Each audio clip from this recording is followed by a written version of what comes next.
Hello my student, अभी class है physics का, thermal physics for IIT JEE advance 2022 concept with application, या बोल सकते हैं एप्लीकेशन विद कॉन्सेप्ट सीरीज। और उसमें ये 4 क्वेश्चन ऑलरेडी करा चुके हैं। ये 5वां क्वेश्चन है थर्मल फिजिक्स का। An ideal gas is expanding such that PT square equal to constant, the coefficient of volume expansion of the gas is, इसमें से खोजना है। 1 मिनट का टाइम दिया जा रहा है सोचने के लिए। भले आपका 1 मिनट में बने या ना बने, लेकिन आप सोचिए कि कैसे इसको अप्रोच लेना है। और ज़रूरत पड़े कि आप 1 मिनट से ज़्यादा आपको टाइम लगता है, 2 मिनट या 3 मिनट, तो वीडियो को रोक करके आप बिना सोल्यूशन देखे हुए खाली क्वेश्चन देखिए और अपने अटेम्प्ट करिए। और उसके बाद देखिए कि कहाँ पर आपका रॉन्ग हुआ या आप सही बना पाए कि नहीं बना पाए। मतलब बिना देखे बनाने की एबिलिटी डेवलप करना है, सोचने की एबिलिटी डेवलप करना है। ओके, तो आपका टाइम स्टार्ट होता है 1 मिनट के लिए, फिर इसके बाद हम बताएंगे क्या सोचना है।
ओके, देखा जाए कैसे सोचना है। इसमें मेन वर्ड है the coefficient of volume expansion समझना है। उसके बाद समझना है आइडियल गैस इक्वेशन है, ये रियल गैस नहीं है। और तीसरा सोचना है प्रोसेस का नाम है जिसमें पी और टी 2 वेरिएबल है जो एक दूसरे से पावर फंक्शन से लिंक है, और इस ऑप्शन में से खोजना है। तो सीधा पहले इसके कंसेप्ट पर आते हैं कि कोएफिशिएंट ऑफ वॉल्यूम एक्सपेंशन क्या होता है। तो आप जानते ही हैं कि किसी भी सिस्टम में अगर आप सराउंडिंग से अगर अमाउंट ऑफ हीट सप्लाई करेंगे तो 3 ही चीज़ होता है।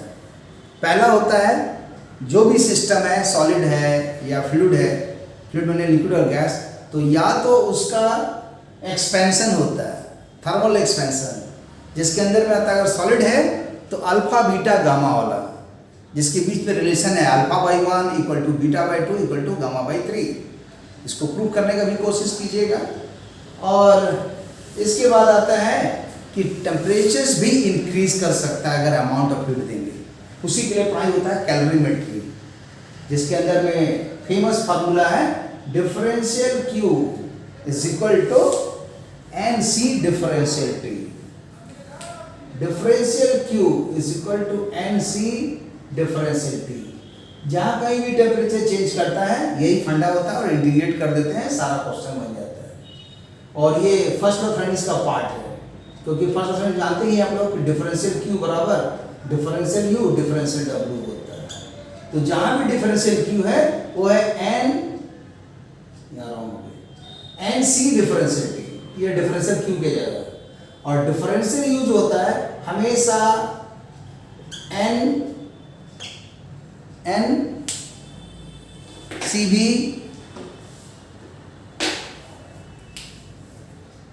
डिफरेंशियल T होता है। अगर डिफरेंशियल U निकालना होगा तो NCB डिफरेंशियल T, और अगर डिफरेंशियल Q निकालना होगा तो NC डिफरेंशियल T, और डिफरेंशियल W निकालना होगा तो PdV। यही तो मेन कंसेप्ट है इसका, फर्स्ट लॉ ऑफ इसका ये होगा। फर्स्ट लॉ ऑफ इसमें differential Q equal to differential U differential W। भूल के भी delta Q delta W delta से मत बनाइए, सारा क्वेश्चन रॉन्ग हो जाएगा। हमेशा डिफरेंशियल ये क्या है, इक्वेशन है, प्रिमिटिव है डिफरेंशियल इक्वेशन के टर्म में। तो यहाँ पर डिफरेंशियल क्यू टेम्परेचर चेंज होता है तो ऐसा होता है, और differential you change in energy NCBT होता है, और डिफरेंशियल डब्ल्यू पीडीवी होता है। और ये तीनों को एक साथ मर्ज करना है तो डिफरेंशियल क्यू को लिख दीजिए एन सी डिफरेंशियल टी, इसको लिखिए तो N C B differential T. यहाँ सी बी लिखना जरूरी है क्योंकि ये कांस्टेंट वॉल्यूम का जो है मोलर स्पेसिफिक वो आंसर है, और ये आ जाएगा पी डिफरेंशियल टी। तो ये लॉजिक है फर्स्ट लॉ ऑफ रेडियस का, और ये भी लॉजिक है। दूसरा और भी होता है जब इसको इंटीग्रेट कर देते हैं ना तो यही वाला आंसर आ जाता है differential Q differential you differential W, integrate integrate integrate, तब ये लिखा था डेल्टा क्यू, ये लिखा था डेल्टा यू, तब ये लिखा था डेल्टा डब्ल्यू। लेकिन अगर और आगे बढ़िएगा तो पता चलेगा ए वाला रॉन्ग है, इसको ऐसे लिखना चाहिए, ए वाला सही है और ए वाला भी रॉन्ग है, मतलब इसमें डेल्टा नहीं यूज होता है ऐसे। तो ये सही है किसके लिए, एक स्टेट से दूसरे स्टेट चेंज कर गया तो प्रोसेस के लिए ओवरऑल आंसर ये चलता है, ये रॉन्ग है।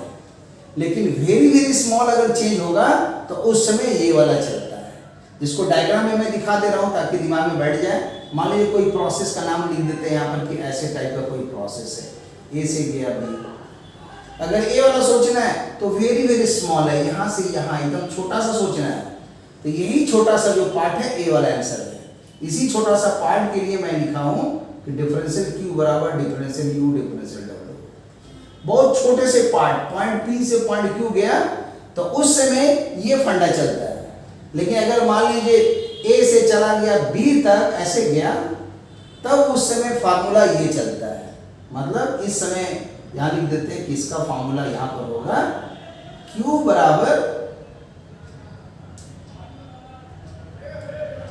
बराबर डेल्टा यू और डब्ल्यू। ये हुआ फाइनाइट चेंज के लिए, फाइनाइट चेंज। फाइनाइट चेंज में ऐसा होता है। और ये क्या है, डिफरेंशियल चेंज। डिफरेंशियल चेंज जितने भी क्वेश्चन बनाए जाते हैं हमेशा यही सही है, यही द बेस्ट है, इसी को बोलिए द बेस्ट। इसी का यूज कीजिए और इंटीग्रेट कीजिए, भूल के भी ये सब से मत बनाइए, रॉन्ग हो जाएगा सब। ठीक है, चलिए अब आगे बढ़िए। वैसे मैंने बताया, अब आया कि यहाँ पर ये टेम्परेचर चेंज होता है। दूसरा स्टेट मैंने बताया था कि अमाउंट ऑफ हीट सप्लाई करते हैं तो पहला काम क्या होता है, साइज और शेप चेंज करता है। सॉलिड है तो अल्फा, अगर उसके बाद देखिए सॉलिड में ही है तो बीटा गामा। बीटा होता है सुपरफिशियल एक्सपेंशन और गामा होता है क्यूबिकल एक्सपेंशन सॉलिड में, और अल्फा बीटा गामा तीनों सॉलिड के लिए। उसी तरह अगर जब मान लीजिए आएगा कोई लिक्विड या आया गैस मैंने फ्लूइड, तो उसमें कभी भी अल्फा और बीटा नहीं सोचते हैं, ज़्यादातर क्या सोचते हैं, वॉल्यूम एक्सपेंशन। जब भी वॉल्यूम एक्सपेंशन सोचेंगे तो कंसेप्ट उसका पता लगाना पड़ेगा, और वही कंसेप्ट से ये दिया है क्वेश्चंस। यहाँ गैस है ही आइडियल गैस, और ये एक्सपेंशन हो रहा है। पहला होता है साइज से बदलता है जिसको एक्सपेंशन बोलते हैं हीट देने से, दूसरा होता है टेम्परेचर चेंज, और तीसरा काम और एक होता है जिसको बोलते हैं चेंज ऑफ स्टेट। तो latent heat of vaporisation, latent heat of fusion, माने लेटेंट हीट में वो पढ़ाई होता है जिसका लो लेवल में फार्मूला है Q = ml, जहाँ ml क्या है, लेटेंट हीट ऑफ फ्यूजन या वेपराइजेशन। अगर फ्यूजन होगा तो LF लिखते हैं, अब वेपराइजेशन होगा तो LV लिखते हैं। और इसी को मोल कॉन्सेप्ट से करना होगा तो उसे लिखेंगे डिफरेंशियल Q, M को लिखेंगे मान लीजिए डिफरेंशियल N, या N लिख देते हैं और इसको L लिख देते हैं, और इसको पूरा इंटीग्रेट करके फाइनल आंसर लिख देते हैं। चलिए ये फाइनल आंसर लिखे हैं, मैंने Q की जगह डेल्टा Q लिख दिए हैं, ML की जगह NL लिखे हैं। और उसी तरह आप सोच सकते हैं कि L तो कांस्टेंट ही रहता है, M कांस्टेंट ही रहता है, इसलिए डिफरेंशियल फॉर्म में मैंने नहीं दिखाया। आप कोशिश कीजिए कि डिफरेंशियल के फॉर्म में कैसा होगा, जिस समय लैटेंट हीट चेंज करता हो, मास चेंज करता हो, तब कैसे वो निकालेंगे। लेकिन उतना का डेप्थ का जरूरत नहीं है। तो इस तरह से अमाउंट ऑफ हीट देने से तीन काम होता है। पहला साइज और शेप बदलता है जिसमें अल्फा बीटा गामा वाला आ रहा है सॉलिड लिक्विड गैस के लिए, और दूसरा आता है टेम्परेचर चेंज होता है जो कैलोरीमेट्री में पढ़ते हो, जो फार्मूला यहाँ पर दिया हुआ है। और तीसरा आ गया स्टेट चेंज। ठीक है, तो यहाँ पर सीधा आएंगे कि कोएफिशिएंट ऑफ वॉल्यूम एक्सपेंशन है क्या, तो उस कॉन्सेप्ट को लिख देते हैं, coefficient of volume expansion. Calculus approach से बनाना है, वो लो लेवल से नहीं चलेगा। लो लेवल में क्या था वो भी मैं थोड़ा बता दूं। लो लेवल में यही था कि या तो अल्फा चेंज करे या बीटा चेंज करे या गामा में हो, अल्फा बीटा गामा किसी एक का तो कंसेप्ट जानिए तो अपने आप सब समझ में आ जाएगा। तो अल्फा के लिए था इस टाइप से,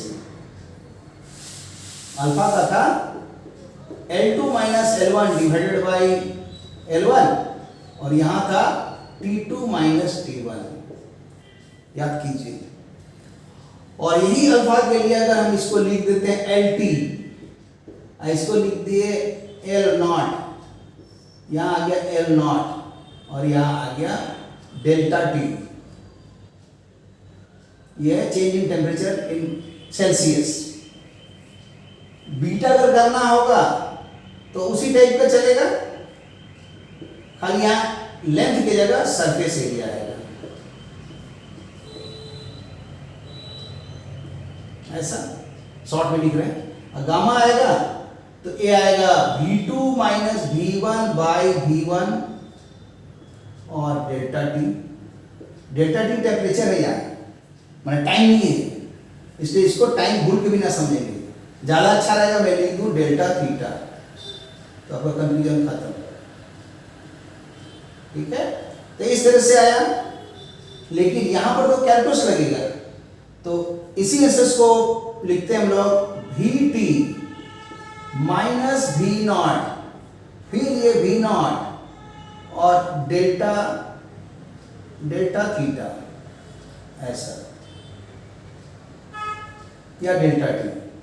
लेकिन जब ये कैलकुलस होगा तब उस समय आंसर्स में आ जाएगा, इसको मान लीजिए लिख देते हैं gamma, alpha beta gamma short में इसका नाम, और ये हो जाएगा डिफरेंशियल V,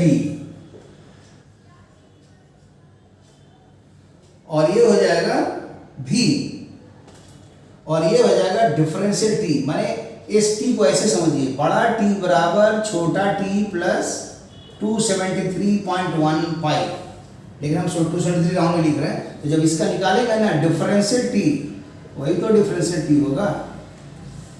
ये केल्विन स्केल में है, ये डिग्री सेंटीग्रेड या सेल्सियस में है।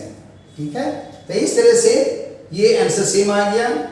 डेल्टा में भी ये सेम ही आएगा, माने फाइनाइट चेंज निकाले चाहे डिफरेंशियल चेंज निकाले।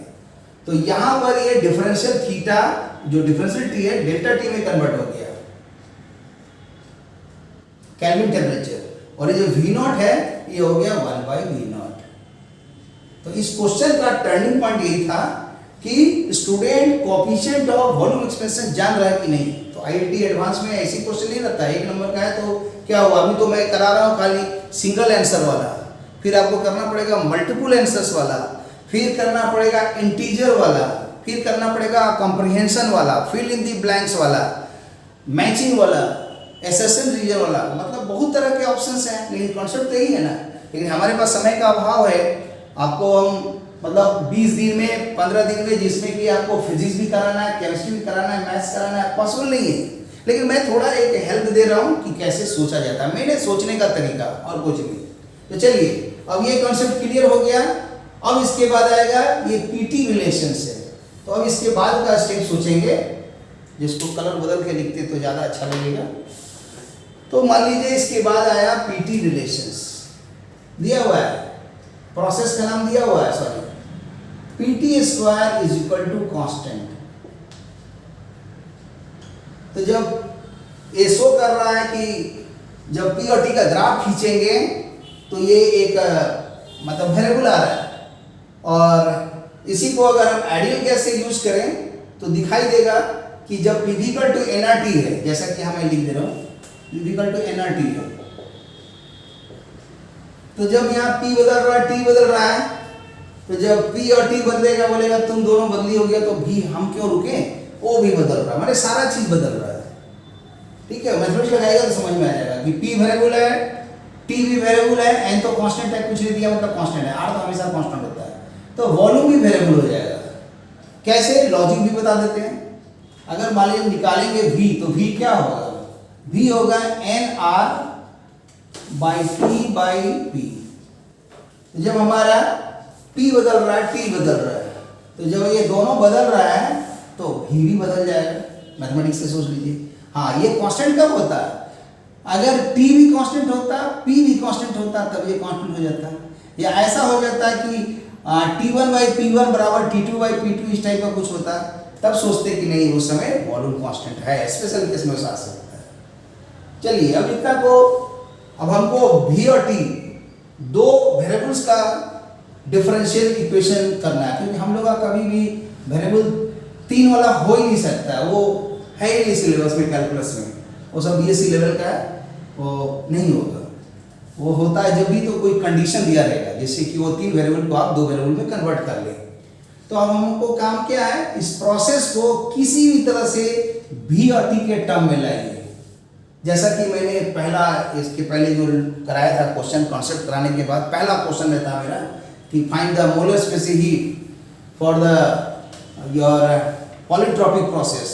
तो उस समय जो निकाले थे, तो उस समय ये डिस्कशन किया गया था कि कैसे अगर जो रिलेशंस है तो वो कैसे यहाँ पर जैसे P और T बदल रहा है, यहाँ सॉल्व किए तो V भी बदल गया, तो वैसा को बनाते समय में ये dV/dt यूज किए थे हम, तो उसी से इंड्यूस्ड है, ऐसे सोचिए क्वेश्चन। अब देखिए इसको कैसे करेंगे, तो PV इक्वल टू nRT है, PV इक्वल टू nRT है हम लोग के पास, तो लिखा हुआ है यहाँ आइडियल गैस इक्वेशन, तो मजे से यूज कर सकते हैं, इसको भूलिए मत। नहीं भी लिखेगा तो लगेगा ही, नहीं अगर यूज करेंगे तो आखिर हम V और T दो रिलेशन लाएंगे कैसे, क्योंकि आप सोचेंगे अरे P और T का दिया है, काश अगर V और T का रहता तो बना देते। तो भाई IIT से कुछ तो दिमाग लगाने के लिए देगा ना आपको, तो इसीलिए यहाँ से हमको V और T लाने के लिए इस रिलेशन में T को रहने देंगे, लेकिन P को हटा देंगे, तो P यहाँ से हट जाएगा, कितना हो जाएगा, तो आ जाएगा P बराबर nRT बाई V। अब इसको इसमें पुट कर देंगे तो आ जाएगा कि P/T2 जो कांस्टेंट है, P के जगह ये वाला पुट कर देंगे तो nRT बाई V, और ये हो गया T स्क्वायर, ये कांस्टेंट तो ऑलरेडी दिया ही हुआ था यहाँ पर।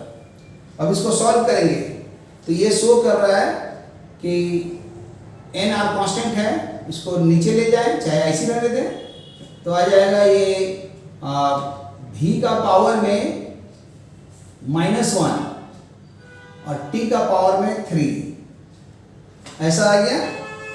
और फिर ये नीचे आ गया तो कांस्टेंट बाई nR, ये भी पॉलीट्रॉपिक प्रोसेस का जो हमने कराया था वर्क डन, इसके पिछले वाले वीडियो में देखोगे तो मिल जाएगा बच्चों। तो यहाँ पर सोच लो कि ये भी पॉलीट्रॉपिक प्रोसेस जैसा ही है, क्योंकि V और T का रिलेशन दे रहा है, तो ये PT हो PV हो सब में पॉलीट्रॉपिक। तो इस तरह से ये V का पावर में आ गया -1, T का पावर 3 और nR कांस्टेंट है, तो जब ये nR कांस्टेंट है तो इसको इधर ले जा रहे हैं, तो इधर ले जाएंगे तो C/nR हो जाएगा, C भी कांस्टेंट है, ऑलरेडी कांस्टेंट कुछ होगा जो लिखा नहीं है, nR और R कांस्टेंट है, नंबर ऑफ मोल को कांस्टेंट मानना है। अब इसको सीधा समझिए कि एक नया कांस्टेंट लिख देते हैं, तो मान लीजिए इसको लिख देते हैं हम C1, इस कांस्टेंट का जगह। अब ए वाले आंसर्स में अब आराम से dV/dt निकलेगा। कैसे निकलेगा, तो जब भी मल्टीप्लाइड हो, अब लॉग ले लीजिए, तो log V-1 T3 base E है, और यहाँ भी लॉग हो गया इतना। अब इसको जैसे ही हम लॉग का मेथड से करेंगे तो x इंटू वाई है, तो ये आ जाएगा पहले log of V with minus sign base E में, अब प्लस 3 टाइम्स या एक स्टेप लिख देते हैं लॉग E और TQ, और यहां पर हो जाएगा log E C1, और इसी को अब चाहेंगे तो log के कंसेप्ट से ये वाला बाहर आ सकता है -1, तो उस समय जब -1 बाहर आ जाएगा तो हो जाएगा माइनस लॉग भी, और ये हो जाएगा 3 log t बराबर, ये तो कांस्टेंट है ऐसे ही छोड़ देंगे। अब हमको डिविडिटी निकालना है, डिफरेंशिएट कर देंगे, differentiating on both sides with respect to t। जैसे डिफरेंशिएट करेंगे t के रिस्पेक्ट में तो ये आ जाएगा log v का 1/v, और t के रिस्पेक्ट में है तो आ जाएगा dv dt, और ये हो जाएगा 3 log t का 1/t, तो हो गया 3/t सीधा, और ये आंसर आ जाएगा, डिफरेंशिएट हो रहा है 0। अब इसको क्रॉस करके उधर ले जा रहे हैं तो दिख रहा है कि ये उधर गया, तो देखिए गामा बराबर 1/v dv dt, ये उधर चला गया। तो नेक्स्ट स्टेप में आ गया कि गामा जो है यही वाला coefficient of volume expansion gamma is equal to 1/v dv dt, दिखाई दे रहा है। इसको सॉल्व करके उधर ले जाएंगे तो 1/v dv dt कितना हो गया 3/t, तो इसको लिख देंगे 3/t,